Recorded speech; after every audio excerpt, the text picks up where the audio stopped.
Hi friends, welcome to নির্ভয় education বিম things channel. আজকের ভিডিওতে আমরা ফসল চাষের জন্য জমির গুরুত্ব কতটুকু সেটা জানবো। 4টা ফসলের জন্য জমি প্রস্তুত করা শিখবো: ধান, গম, আলু ও ডাল। নালা তৈরি ও সার প্রয়োগ সম্পর্কে জানবো, কিন্তু আসলে জমিটা কেন গুরুত্বপূর্ণ সেটাও জানবো এই ভিডিওতে। এবং ভূমি কর্ষণ সম্পর্কে জানবো, ভূমি চাষ করতে হলে কোন বিষয়গুলো আমাদের দেখা উচিত বা কেন দেখা উচিত সে সম্পর্কেও এই ভিডিওতে আমরা বিস্তারিত আজকে আলোচনা করছি। অবশ্যই ভিডিওটি শেষ পর্যন্ত দেখো। জমি একটি ফসল উৎপাদনের জন্য, একটি ফসলের জন্য জমির মান সবচেয়ে ভালো হওয়া প্রয়োজন এবং জমির গুরুত্ব অপরিসীম বলতে গেলে। তো আজকের ভিডিওতে আমরা ফসল উৎপাদনের জন্য জমি প্রস্তুতি সে বিষয়ে বিস্তারিত জানার চেষ্টা করব।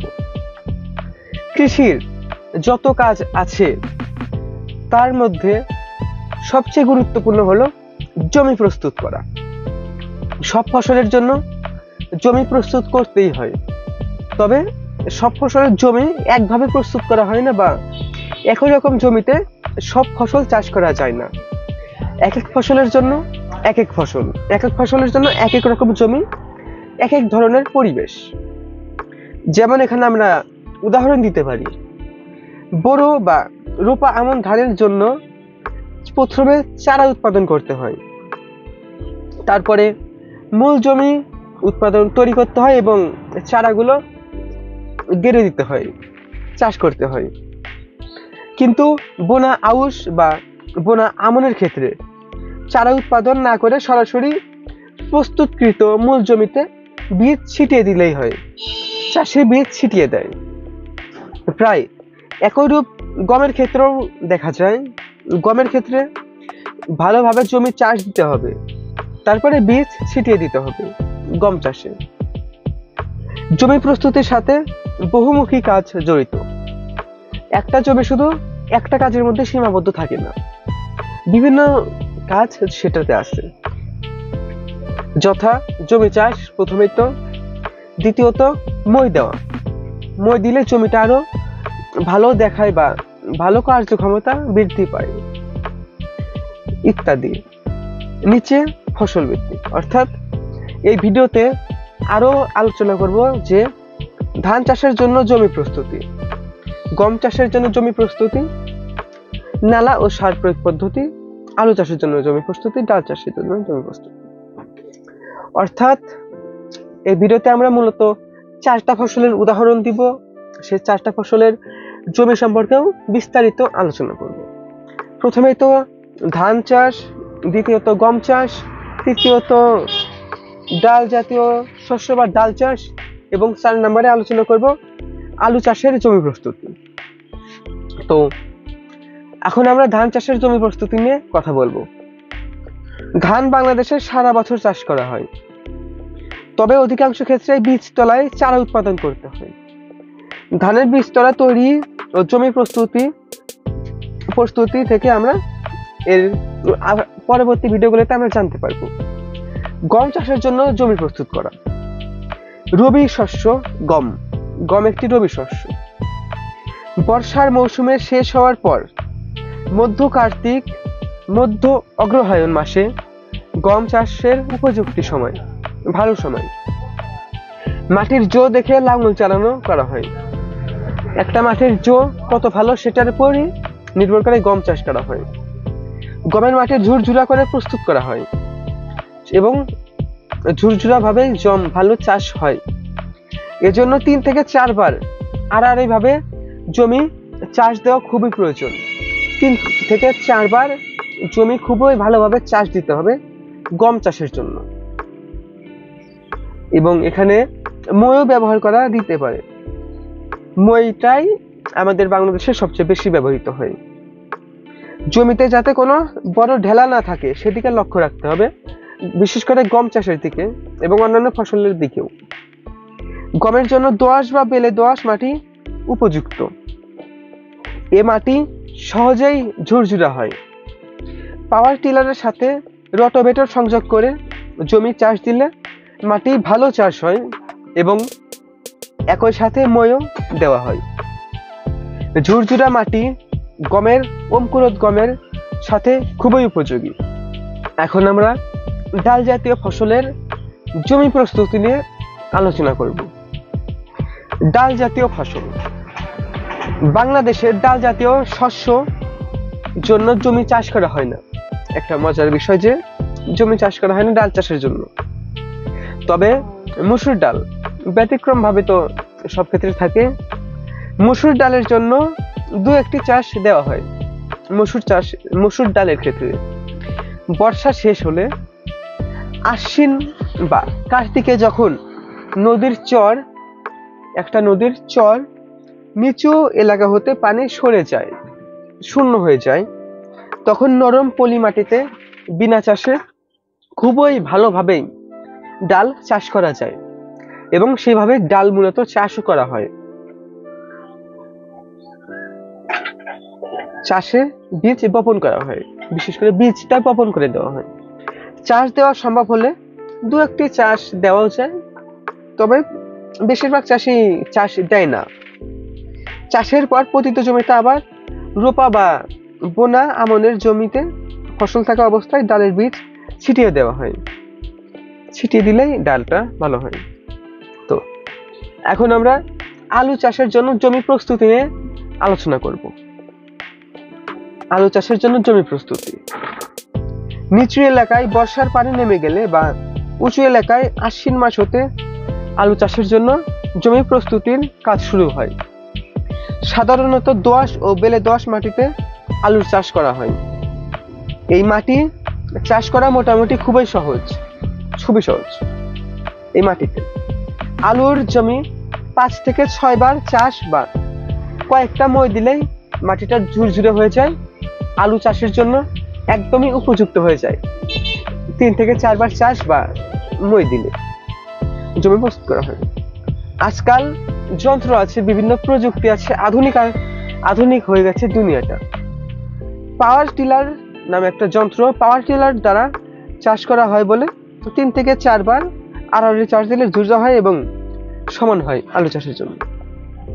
তো গাইস, ইতিমধ্যে আমরা 4টা ফসল ধান, গম, ডাল, আলু সম্পর্কে এর জমি সম্পর্কে জানছি। এখন আমরা নালা তৈরি ও সার প্রয়োগ পদ্ধতি সম্পর্কে জানবো।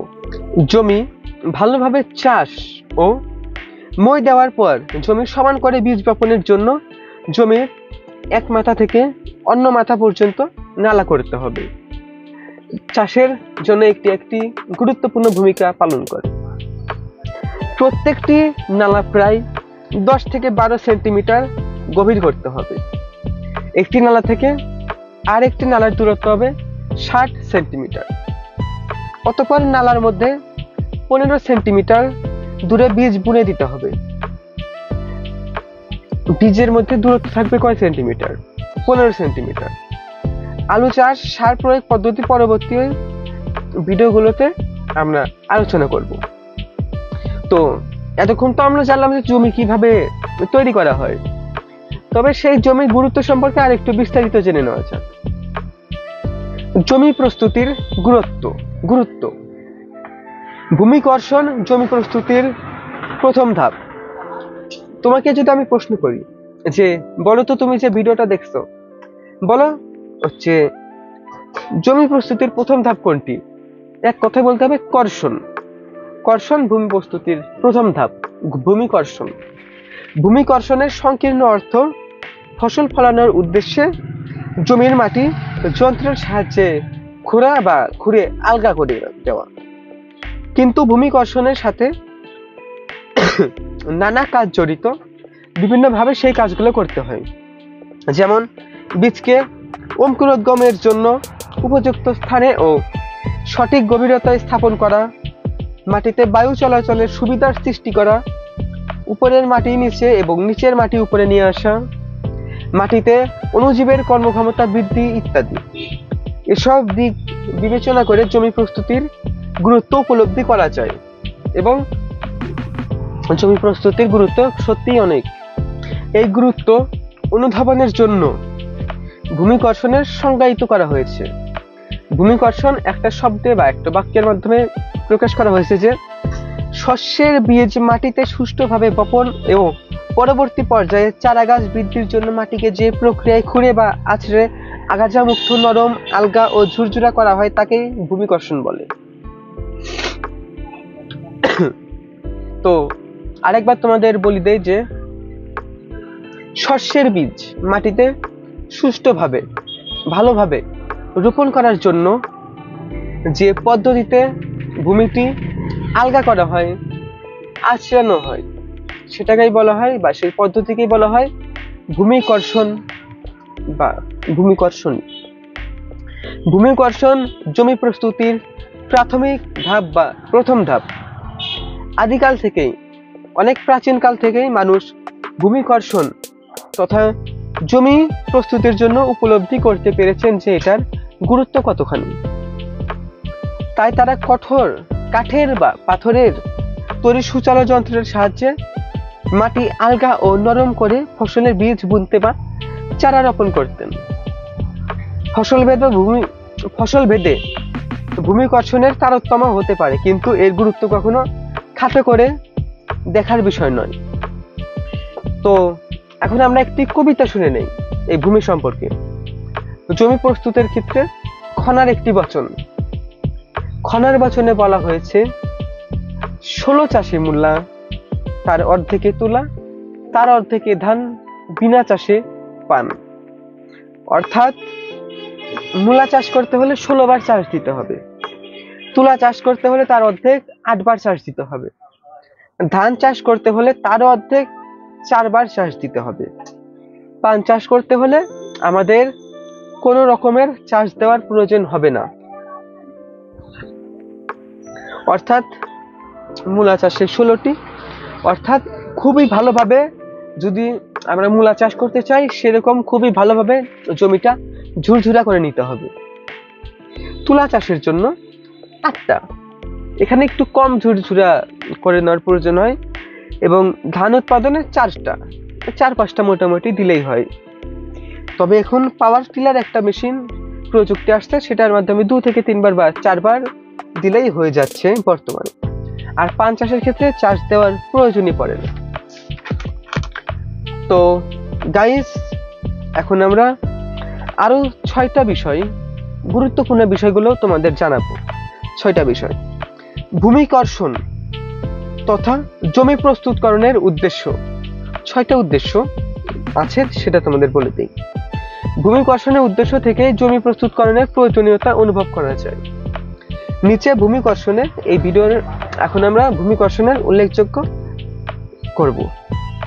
তো তোমাদের প্রথমে জেনে রাখো যে ভূমিকর্ষণের উদ্দেশ্য থেকে জমি প্রস্তুতকরণের প্রয়োজনীয়তা আমরা বুঝতে পারছি। ভূমিকর্ষণের 6টি উদ্দেশ্য। প্রথম উদ্দেশ্য হলো মাটি বীজের অঙ্কুরোদ্গম অবস্থায় আনয়ন। দ্বিতীয়টি হলো মাটি সার ও জৈব পদার্থের মিশ্রকরণ। তৃতীয়টি হলো ভূমি অভ্যন্তরস্থ কীটপতঙ্গ দমন করা। চতুর্থটি হলো মাটির পানি ধারণ ক্ষমতা বৃদ্ধি করা। পঞ্চমটি হলো মাটিস্থ জীবাণুসমূহের কার্যকারিতা বৃদ্ধি করা। এবং সর্বশেষ এবং 6 নম্বরটি হলো মাটির ক্ষয় রোধ করা। একে একে বিস্তারিত আলোচনা করব। প্রথমটি মাটির বীজের অঙ্কুরোদ্গম অবস্থায় আনয়ন। যে প্রক্রিয়ায় মাটিকে ঝুরঝুরা করে বীজের অঙ্কুরোদ্গমের অবস্থায় আনা ও ফসল জন্মানোর উপযোগী করা হয় তাকে কর্ষণ বলে। জমিতে বারবার চাষ দেওয়ার ফলে মাটি নরম হয়, দানাগুলো মিহি হয়, তাতে বীজ গজানো ও ফসল জন্মানোর এক ভৌত অবস্থার সৃষ্টি হয়। জমি কিভাবে কতটুকু প্রস্তুত করা হবে তা নির্ভর করে মাটির প্রকারভেদের উপর, মাটির জৈব পদার্থের উপর এবং মাটির রসের উপর যে ফসলের প্রকারটা কেমন হওয়া উচিত। দোআঁশ, বেলে দোআঁশ, শুধু বেলে মাটি মতো হালকা মাটিতে 3 থেকে 4 বার চাষ ও মই দিলেই ভূমিকর্ষণ ফসল উৎপাদিত উপযোগী হয়। কিন্তু কাদা মাটির মতো ভারী মাটিতে 5 থেকে 6 বার চাষ দেওয়ার প্রয়োজন পড়ে। মাটির রস থাকলে চাষের মাটি সহজে ঝুরঝুরা হয় না, আর রস না থাকলে বড় বড় ঢেলা হয়। মাটিতে জৈব পদার্থ বেশি থাকলে মাটির কণা দানাদার হয় ও সংযুক্ত থাকে, আর তাতে বীজের অবস্থা ভালো থাকে এবং সহজেই অঙ্কুরোদ্গম হয়। ভূমি কর্ষণের 2 নম্বর উদ্দেশ্য হলো মাটি সার ও জৈব পদার্থের মিশ্রকরণ। জমিতে সার ও জৈব পদার্থ প্রয়োগ করা হয়। জমি 2-1 বার চাষ দেওয়া হলে গোবর বা কম্পোস্ট জমিতে ছিটিয়ে দেওয়া হয়। পরবর্তী চাষের সময় এগুলো মাটিতে মিশে যায়। অনেক সময় ধান চাষও করা হয় সবুজ সার হিসেবে। কুলা সার আগে চাষ দিয়ে মাটির সাথে মিশিয়ে দেওয়া হয়, তাতে মাটির উর্বরতা বাড়ে। ভূমি কর্ষণের 3 নম্বর উদ্দেশ্যটি হলো ভূমি অভ্যন্তরস্থ কীটপতঙ্গ দমন করা। মাটির অভ্যন্তরে অনেক পোকা আছে যেগুলো ফসলের অনেক ক্ষতি করে।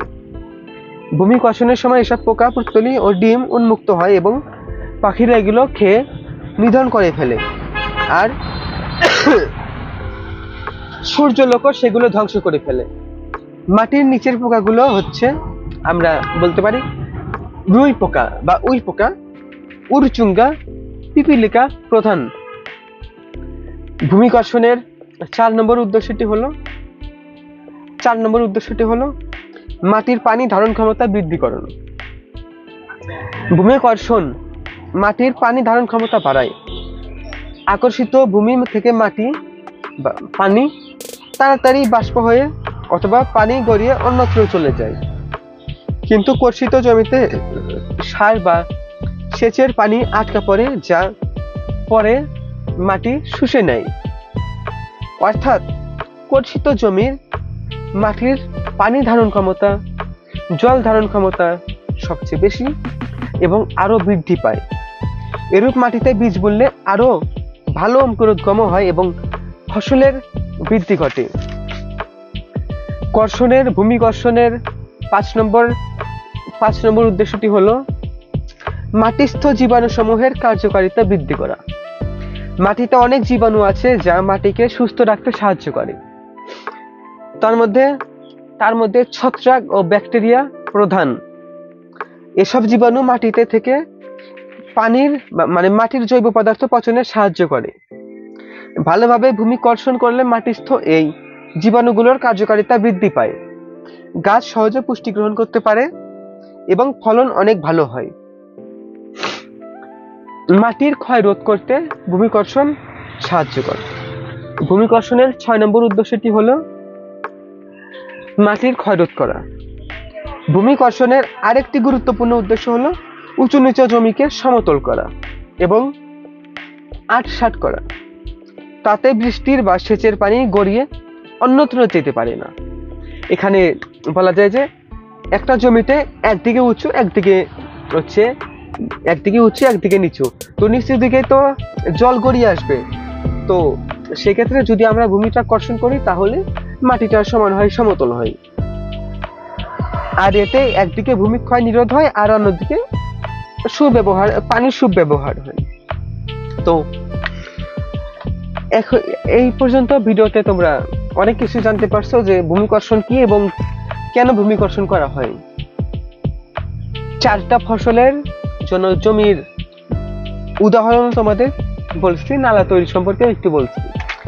তো এখন কি তোমাদের মনে এরকম একটা প্রশ্ন আসছে না যে জমি চাষের জন্য কোনগুলো দেখা আসলে বেশি প্রয়োজন, অর্থাৎ জমি চাষের আলোচ্য বিষয় বা বিবেচ্য বিষয়গুলো আসলে কি, সে সম্পর্কেও এখন আমরা আলোচনা করব যে জমি চাষের জন্য সবচেয়ে বিবেচনামূলক বিষয়।